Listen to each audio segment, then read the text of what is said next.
مع رونالدو.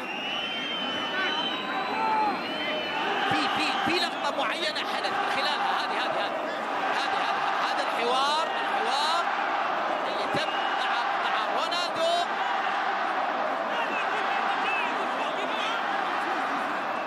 مع باسكوت مع كريستيان.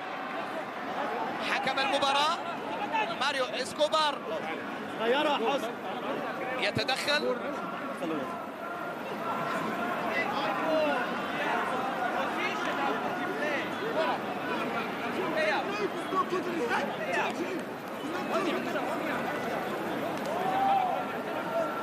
خلاص تدخل اسكوبار، حل الموقف تماما ما بين كريستيان وكريستيانو رونالدو.